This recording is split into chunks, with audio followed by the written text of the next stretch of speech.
Hey everyone, I'm Mary Beth McAndrews from Dread Central, and I am excited to be here today with Nick Bassett, the production designer for Evil Dead Rise. Hello, I'm so excited to be speaking with you today. Hi, thank you. So, this is not your first time working on the Evil Dead. You were a production designer on Ash versus Evil Dead as well, right? Yeah, that's right. I did. That was actually really a great opportunity for me because I got a call from Rob Tappert to say they were making a Ash versus Evil Dead as an Evil Dead TV series, and that Sam was going to direct the first episode. So that was kind of yeah, pretty exciting, and yeah, I loved it. It was a great show to work on. Were you an Evil Dead fan before you got involved with that project? Yeah, I mean, I saw it I'm old enough to have seen it at early on in that.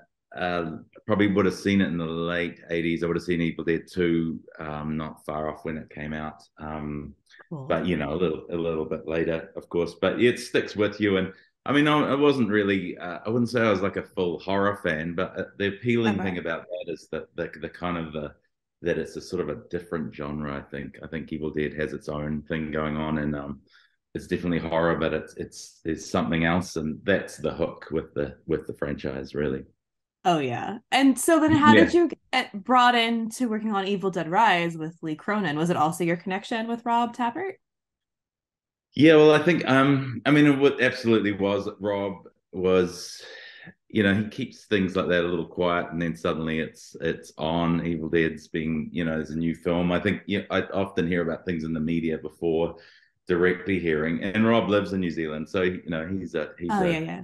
he and Lucy live here. So he yeah, he will use a local crew wherever he can, and we've worked together on. I've worked with Rob for many years on in different capacities on other shows, way back from Xena, Hercules, and in different capacities. Oh Like cool.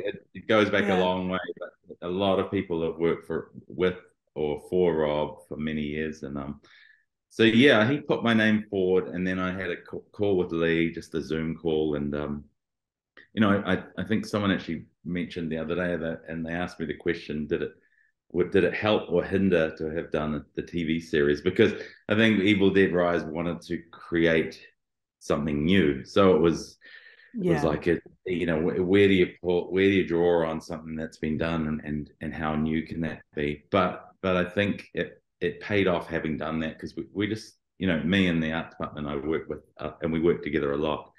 We know that friend, with 30 episodes of Ash, we'd watched everything intensely, and we'd studied it, and I think we built the cabin like 3 times and knew the layout perfectly. And yeah, it was like really, felt that was a really good training. Just kind of, we just studied it so well. So I think coming into a new show actually gave me a great backstory, and yeah, I thought it was.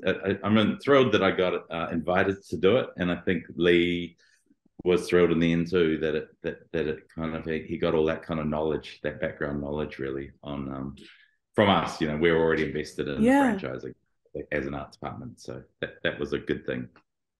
Well, and but then also with this, you get to explore like a totally different location because you're going from a cabin in the middle of the woods to a massive apartment building. You're working with parking garages and tiny apartments and tiny bathrooms. So I'm just so curious about like how you approached creating the apartment for the family, which is pretty much one of the only locations we have. And there's so much detail work put into this location. So kind of how did you approach to just crafting what the look of that whole space? Well, it probably goes back to the first conversations with Lee and the first read of the scripts, and you kind of go, it's set.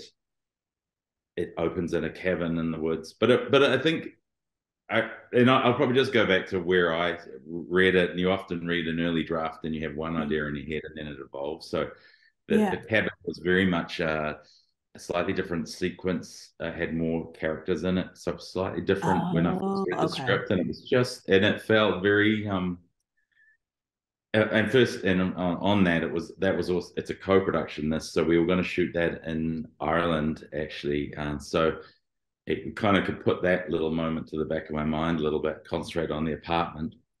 And Yeah. Lee was in quarantine in New Zealand, you had to quarantine for 2 weeks. So even when we were all green lit, he still had to be in the hotel. So it was really frustrating for him. So we were, so I basically just put together lookbook imagery.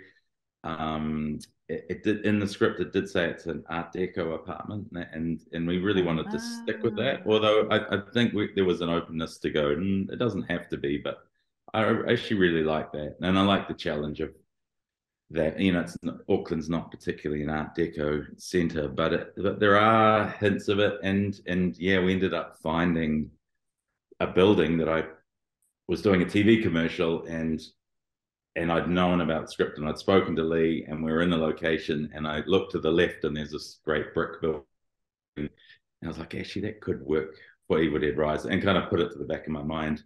And it is actually the one we ended up using after scouting everywhere else. We ended up using that as the foundation for our set. So, and then come to the design of the apartment. That is first you have your vision of what it might look like, and then really you've got to work out what the layout is. And even though it's a Yeah. small space, it had really quite strict requirements on what it needed to do, and that was where Lee and I spoke a lot about his ideas for staging, and then you just start to go, what are the backdrops essentially? What's it going to feel like? And we didn't want it to all feel like one color palette or one. It still Yeah. needs some variety within it, and that drove decisions on, firstly, on space, and secondly on colors and textures, and then probably thirdly, once we're kind of locked in this building as the ground. It's a 4-level building we actually shot the exterior at, and we really only shot there one night, I think. And then the rest is added on as CGI. So the art department got to design the rest of the building, and concepted it, and then VFX did a really great job of making it feel like a real place, but it isn't a real place. But the ground level is the real place. We added doors and bits and pieces. So yeah, and then that kind of pushes you again with the look. So you go, okay, how do we tie those two together? Uh, and probably the thing that was really fun about it is that we built the apartment on stage. We built the corridor, the lift. We built the parking lot as well, because the parking lot, weirdly, like you wouldn't think so, but like to film at a parking lot in Auckland, which is it's not a big city, but it's a busy, crowded city, really, and we just couldn't take over a whole space, so we ended up going. I just saw all that we were in this very big, empty warehouse space as a studio, which was acting as our film studio.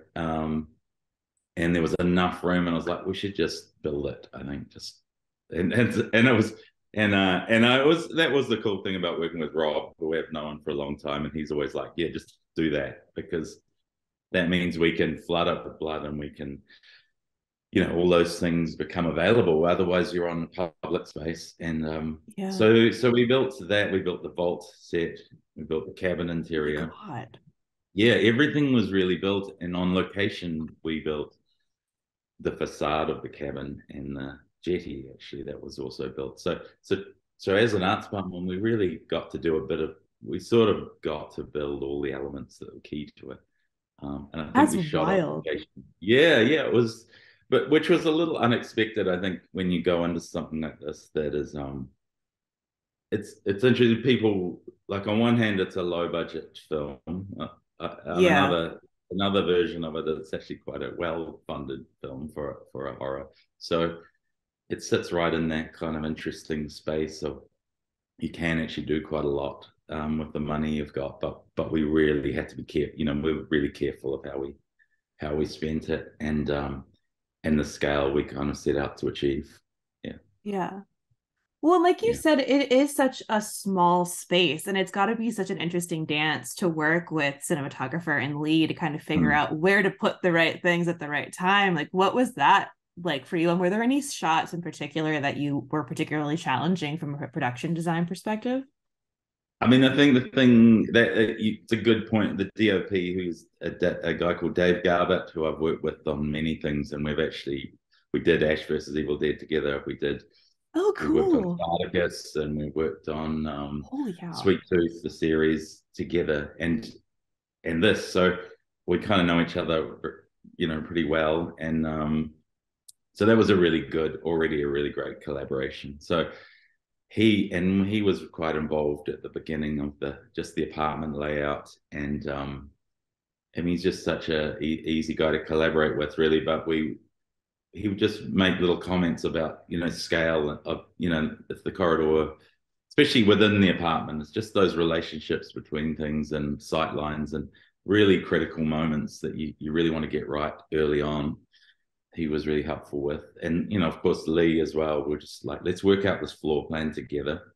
Once we have that, then you really got to build hell for leather, because you actually there's not a lot of time once you get that agreement that this is what we're doing, to actually Yeah. have it ready for camera tests and stunt rehearsals and those things. So yeah, the layout just had to be right from the beginning, and there's really no time to change it as well. Yeah. I think it's quite easy to imagine that you could just alter certain things, but the schedule is so tight that you really, once you build and paint and decorate it, there's already rehearsals going on at that time. You're literally working around the stunt crew. Special effects are putting in rigs. At night they do a rehearsal with cast and crew, and so you're straight away under pressure to get it right. So that pre-production's critical, and actually probably having Lee in quarantine, like, it meant that he couldn't go and do much else. So he was like, we had a very captive audience, and thanks to COVID and Zoom, it was helpful. Yeah, so that was that. I think just for us, just as an arts department, just adding details, and I will say that on Ash versus Evil Dead, that it was a good training to kind of understand. I felt I had quite a good connection with what people liked about the franchise, and a lot of people commented on and liked the detail, and you see it in very fleeting moments. But I've realized that a lot of people watch these shows multiple times, and will actually slowly go through and unwrap them. So detail is good to have, and there's so much of it in Evil Dead Rise. There's actually layers and layers. So if you sort of step through it slowly, you'll spot all these kind of little things that we've added. And yeah, in collaboration with Lee, but also the art department and we go and do our own thing as well. So we keep adding details. And we wanted it to feel crowded, that the apartment. I really wanted it to Yeah. feel like it was a. I remember growing up, having my kids grow up in our house, and it always felt, and it probably still does, to be honest, chaotic, as a family living in a house. And especially if it's a little bit small, you tend to be, there's everything everywhere, and we really wanted to embrace that idea of it's not the perfect home, but it is their home, and it's just about to be invaded. So I thought, yeah, while it's in theory, it's a crumbling, falling down, dilapidated building, it still has a little bit of character and heart and soul, and I feel happy that we got that before we tore it apart. Well, I Yeah. mean, it feels like such a little beacon of hope at the beginning. It feels very warm and, like you said, lived in. Like, you have the details, like the mug where they put their toothbrushes in, and every Mm. kid's room has its own vibe. And that must have been so fun to just go, like, figuring out what each kid's room would look like too. I mean, that must have been Yeah. so cool just to fill the details and like kids Oh, drawings it and is. Yeah, posters. Like that's got to be it kind of is. like And fun. we're a really passionate kind of team, with props and set decor, and we're all in art directors, and we're all really excited about doing that. So yeah, this is why you quickly have to land on what the layout of the apartment is like. Yeah. Really eager to get that sorted, and then you can start to work on color palettes, and we were again quite careful about that, because it could have easily felt too depressing from the beginning, and I just wanted to Yeah. make sure it had kind of layers, and that you weren't just going to look at it and go, this is this is an ugly space. Although, yeah, it's got nothing to do with fashion. This show, it's not. It's not a. It's yeah. Like if you bought that apartment, you would realize quickly that it's a disaster in It's terms of literally held up with like duct tape and layout and gum, it decoration. feels. Yeah, yeah. And so, and then we really, I wanted that. I wanted you to actually kind of go. This is it's like it's essentially an Art Deco building, but it's been retrofitted, and in my mind they put a bathroom in the 80s and a Yeah. kitchen in about the same time, and it's kind of I had this idea that it was maybe once old bank offices, and it's been that it might not have been built as an apartment, and that gave us a bit more license to make it a little less kind of generic or less conventional. So Yeah. yeah, that I kind of had that idea from the beginning that it was gonna have layers to it, and kind of almost be confusing as to what it was. So yeah, it Cool. was. Are there any Easter eggs that you place that you're particularly proud of that you want people to look for? I don't want to give away all of your secrets, but I do want to. I'm very curious if they're like what people should be looking out for. I think yeah, this is actually interesting because we were and this is probably where you get going back to that comment probably a bit about the having done this TV series and then doing this is like making sure you don't get too carried away with what's gone before in Yeah. the history of the movies. And I still think that that's a really, that was a conscious thing we were quite conscious of all the way through. And Yeah. I really wanted to hear what Lee had in mind for the show as well. Like, if you go, especially the New Zealand crew, we've all worked together a lot. So we're actually kind of quite a close knit group of filmmakers here who work together often. That's awesome. And it's really important yeah, which is amazing, but I think it was really important to just hear what Lee wanted and make sure we didn't kind of just go in with too much gusto. That said, it's really hard to hold back, and we have a very enthusiastic team. So, but yeah, everything from picking the car that they this kind of Buick Roadmaster that we picked. It was kind of, like in some ways, kind of a ugly vehicle in one way, and really kind of cool looking vehicle in another. It was all we were paralleling a little with the Delta and just going, what's kind of our version of it. We Yeah. were conscious of it, not everything not looking like it was from like it's contemporary, but it's sort of set in an undefined period. I think in my mind, we didn't want to suddenly go, this is 2020 anything. Yeah. So those decisions we're pretty conscious of, and then really really Lee wanted to make a film for the fans, and that's really the primary. Obviously they want a new audience as well, but. So we've added. I mean, there's little bits everywhere. There's our version of the Home Sweet Home in the cabin in the woods. There was always this little thing by the door that says "Home Sweet Home" that was embroidered, and I did it as a kind of a glass painting type thing, tying in with Ellie's business, so that you'll actually see that pretty early on. It's not the quickest thing to notice, but it's there.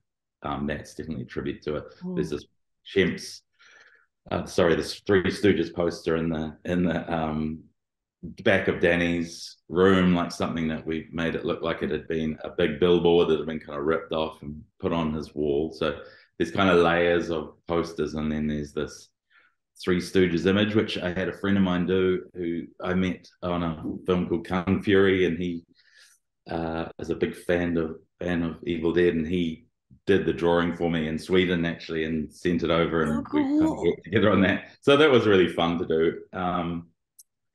And yeah, there's just layers of things, to be honest. There's even little things like there's a weird detail that in Ash's room in Ash versus Evil Dead, there's this cello. I think I said to Sam Raimi, we didn't talk too much about, like, what would Ash have in what instrument would he play if he was, and he was like, and I was thinking, oh, guitar or drums or something. He was like a cello, and I thought that was such an unusual instrument. And so we put it in the TV show, and then I was like, we should put one in here just because it's fun, and like Cassie is learning the cello. There's just tons of That's so those. fun. Yeah, it is. It's a lot of fun actually. That that was the bit that you go, all of that backstory to me made it a lot of fun to do. Yeah. And then just things like Danny's bedroom, we're like, we just wanted lots of records in there, and we're like, well, why the hell would he have a kid have all those records? Essentially, a teenager, and but we're like, the dad's moved out, and maybe some of that stuff was his, and Yeah. so you have to create a backstory in your own head that justifies everything, and Lee's really big on that too. He's like, as long as we can answer this and we believe in it, then let's go for it. And he was cool like that to do that. And then yeah, I'm trying to think of any other. There are tons of little things, and if you look carefully, you'll spot them. I can't remember at the moment what they That's are, but there's amazing. yeah, it's layered up. Um, yeah, Well, everyone keep your eyes out for all these really awesome little background things in Evil Dead Rise. Well, Nick, thank you so much for chatting with me today about Evil Dead Rise and all of your work on the production design. It is an incredibly beautiful film, so I thank appreciate you. your Yeah. time. Thank you so much. Thanks, I appreciate it. Take care.